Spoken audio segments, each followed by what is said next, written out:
আল্লামা বিল কলম আল্লামাল ইনসানা মা লাম ইয়ালাম। জোরে জোরে বলেন আল্লাহু আকবার। আল্লাহ নবীজি একবার শোনার পরে পাঁচ আয়াত তার জবান দিয়া বলে দিলেন। এবার আপনাদের মনের মধ্যে প্রশ্ন জাগতে পারে, প্রথম কিন্তু নবীজি বলেছেন আমি পড়তে জানি না, বলছেন না? যখন জিবরাইল আমিন আলাইহিস সালাতু ওয়াস সালাম বললেন নবী পড়েন, নবী বললেন লা আকরা, আমি তো পড়তে জানি না। তিনবার পড়ার পরে নবীজি সাল্লাল্লাহু আলাইহি ওয়াসাল্লাম কি যখন কোলাকুলি করলেন, নবীজি আবার ফরফর করে পাঁচটা আয়াত বলে দিলেন। মুহাদ্দিসিনে কেরাম মুফাসসিরিনে কেরাম বলেন কেন এটার প্রয়োজন হইল? শুনতে জানেন উত্তরটা? আল্লাহ নবীজি রাহমাতাল লিল আলামিন, প্রথম তিনি পড়তে জানেন না। এরপরে জিবরাইল আমিন আলাইহিস সালাতু ওয়াস সালাম যখন সংস্পর্শ করলেন, নবীকে কোলাকুলি করার দ্বারা আল্লাহ তাআলা নবীর মাঝে আর জিবরাইল আমিন আলাইহিস সালাতু ওয়াস সালামের মাঝে একটা মহব্বতের সম্পর্ক তৈরি হয়ে গেল। আল্লাহ পাক বুঝাইতে চাইলেন কুরআনুল কারীম যারা শিখবে, যারা শিখাবে, যাদের থেকে কোরআন নেওয়া হবে, এই কোরআন এমন এক দামি কোরআন, এমন একটা দামি কিতাব, এই কোরআন নিতে হবে সিনা বসিনা, সিনা থেকে সিনা নিতে হবে, ব্রেন থেকে ব্রেনে কোরআন নেওয়া যায় না। জোরে বলেন ঠিক কি না? সারা দুনিয়ার মানুষের সামনে সবক তিনি বলে দিলেন, ও দুনিয়ার মানুষেরা, কোরআন এত দামি, কোরআন এত দামি, কোরআন এত দামি।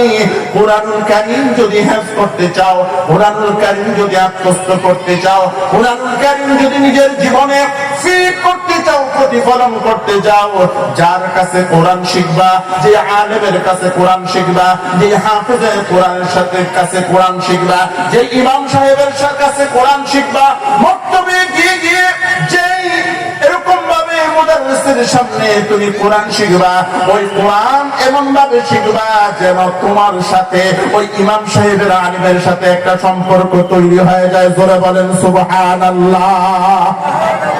এরপরে আল্লাহ রাব্বুল আলামিন কোরআনুল কারীম নবীজিকে এরকম ভাবে ধারাবাহিক ভাবে 23 বছর, কয় বছর, 23 বছরের মধ্যে ধারাবাহিক ভাবে কোরআন নাযিল করলেন। কিন্তু কোরআন কিন্তু এমন ছিল না, কোরআন কিন্তু মলাটবদ্ধ ছিল না। নবী সাল্লাল্লাহু আলাইহি ওয়াসাল্লাম দুনিয়া থেকে চলে গেলেন, যাওয়ার পূর্বে ইচ্ছা পোষণ করে গেলেন কোরআন যেন সংরক্ষিত হয়, এই জন্য তিনি মলাটবদ্ধ করতে চান। বিষয়টা তিনি হযরত আবু বকরকে বলে গেলেন। আবু বকর সিদ্দিক রাদিয়াল্লাহু তাআলা আনহু যখন খলিফা হলেন, খলিফা হওয়ার পরে হযরত আবু বকর সিদ্দিক রাদিয়াল্লাহু তাআলা আনহু প্রথম যেই কাজটা করেন, তিনি প্রথম যেই কাজটা করেন সেই কাজটা ছিল হযরত আবু বকর সিদ্দিক রাদিয়াল্লাহু তাআলা আনহু রাসূলের একটা সারিয়া, একটা সৈন্যবাহিনী প্রেরণ করার জন্য, মুসাইলামাতুল কাজ্জাবের বিরুদ্ধে একটা সৈন্যবাহিনী প্রেরণ করার জন্য তিনি নির্ধারণ করলেন। কারণ এটা পূর্ব নির্ধারণ করে গেছেন জনাবে মুহাম্মদুর রাসূলুল্লাহ সাল্লাল্লাহু আলাইহি ওয়াসাল্লাম। আমার ভাইরা, কয়েক মিনিটের মধ্যেই আমি আমার আলোচনার ইতি টানবো। হুজুর চলে এসেছেন।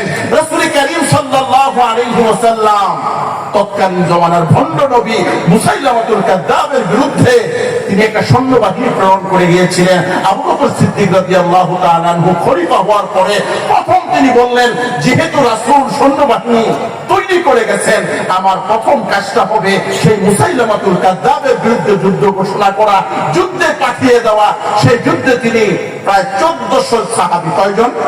1400 সাহাবী পাঠালেন। মর্মান্তিক ঘটনা হলো সেই যুদ্ধের মধ্যে মুসাইলামাতুল কাজ্জাব পরাজিত হয়েছে, কিন্তু মুসলমানদের প্রায় 70 জন সাহাবী যারা কুরআনুল কারীমের হাফেজ, তারা ওই যুদ্ধে শহীদ হয়েছে। কয়জন? 70 জন। আবু বকর সিদ্দিক রাদিয়াল্লাহু তাআলা আনহু টেনশনে পড়ে গেলেন, হাফেজ কোরআন যদি দুনিয়া ছেড়ে চলে যায় তাহলে এই কোরআনের কি হবে? তিনি ইচ্ছা পোষণ করলেন যে এই কোরআনকে লিপিবদ্ধ করতে হবে, মলাটবদ্ধ করতে হবে। তিনি হযরত সাঈদ ইবনে সাবিত রাদিয়াল্লাহু তাআলা আনহুকে একটা তিনি গ্রুপ তৈরি করলেন। আমাদের বর্তমান সময়ে বিভিন্ন কমিশন তৈরি করে না, আমাদের দেশে কিন্তু এখন কমিশন তৈরি করা হচ্ছে। সংস্কার কমিশন তৈরি করা হচ্ছে কোরআন সংরক্ষণের জন্য। যায়েদ ইবনে সাবিত রাদিয়াল্লাহু তাআলা আনহুর নেতৃত্বে একটা কমিশন তৈরি করলেন। তাকে বলা হলো তোমার কাজ হচ্ছে যাদের কাছে কোরআন আছে তারা যেন তোমার কাছে জমা করে। তিনি এভাবে করতে করতে সব সাহাবীদের কাছ থেকে কোরআন তিনি সংরক্ষণ করলেন। নিজে যেহেতু তিনি হাফেজে কোরআন ছিলেন। এরপরে চলতেছে 2 বছর পরে আবু বকর সিদ্দিক রাদিয়াল্লাহু তাআলা আনহু চলে গেলেন। এই কাজটা পড়ে গেল হযরত ওমরের হাতে। ওমর রাদিয়াল্লাহু তাআলা আনহু আসার পরে হযরত আব্দুর রহমান ইবনে আউফ রাদিয়াল্লাহু তাআলা আনহুর নেতৃত্বে আরেকটা কমিশন কোরআন সংরক্ষণ কমিশন তৈরি করলেন আব্দুর রহমান ইবনে আউফ রাদিয়াল্লাহু তাআলা আনহুর নেতৃত্বে। সেখানে দীর্ঘ সময় কাজ করার পরে 10 বছর সেটা নিয়ে গবেষণা করার পরে ওমর ফারুক রাদিয়াল্লাহু তাআলা আনহুর সময়ে সবচেয়ে বেশি মুসলমানদের এলাকা বিজয় লাভ করে তিনি বেশিরভাগ সময় যুদ্ধের মধ্যে ছিলেন, যার ফলশ্রুতিতে ওই কাজটা একটা বিলম্ব হয়ে যায়। এরপরে তিনিও চলে গেলেন। হযরত ওসমান রাদিয়াল্লাহু তাআলা আনহু আসলেন।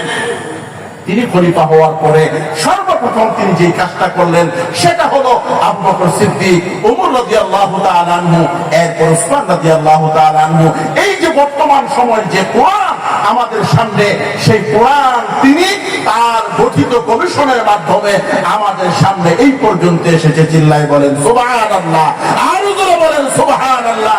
আমাদের সামনে যে নুসখা আমরা দেখতে পাই, আমরা যে কালামুল্লাহ শরীফ তেলাওয়াত করি, এটা হযরত ওসমান রাদিয়াল্লাহু তাআলা আনহুর। সুতরাং কুরআনুল কারীম লৌহে মাহফুজ থেকে কিয়ামত পর্যন্ত থাকবে।